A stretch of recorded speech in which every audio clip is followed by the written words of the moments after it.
কেউ সুখী না। যুবক মাদকে আসক্ত হয় সুখের জন্য। জিজ্ঞেস করেন যারা মাদক সেবী ওদেরকে জিজ্ঞাসা করেন তুই মাদক ধরলি কেন, ও বলবে টেনশন ফ্রি হওয়ার জন্য। এটাই তো সুখ, সুখ পাওয়ার জন্য। ও টেনশনে ছিল, সুখ পাওয়ার জন্য ভাবছে মাদক ধরলে সুখী হব, কিন্তু যত দিন দাইতে ছিল ও অসুখী হইতেছিল।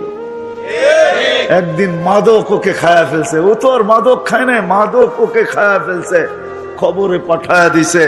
হাট্টা গাট্টা সুদর্শন যুবক আজকে কঙ্কালে রূপান্তরিত হয়ে গেছে।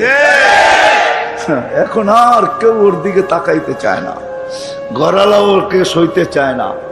তো যেটা বুঝাইতেছিলাম, ছোট একটা জীবনে আমরা সুখী হইতে চাই।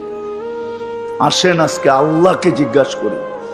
মানুষকে জিজ্ঞাসা করলে পাওয়া যাবে না, এটা আল্লাহ বানাইছে। মানুষ যদি বানাইতো তাহলে আমি মানুষকে জিজ্ঞাসা করতাম। কোন আর্কিটেকচার যদি সাজাইতো তাহলে ওকে জিজ্ঞাসা করতাম। কোন কোম্পানি যদি, বিদেশি কোন কোম্পানি যদি এটাকে সাজাইতো তাহলে ওকে জিজ্ঞাসা করতাম।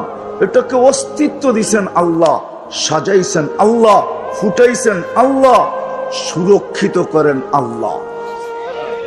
আযকুরুকা ওয়ালাউ তানসানি, আল্লাহ নিজে বলেন 24 ঘন্টা তোকে সুরক্ষিত করি আমি। এই জন্যই তো রব্বুল আলামিন, 24 ঘন্টা লালন পালনকারী আল্লাহ। এই জন্যই তো কোনো সমস্যা হয় না।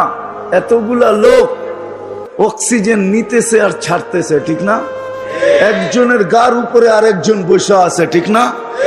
ছাড়তেছেন কোনটা?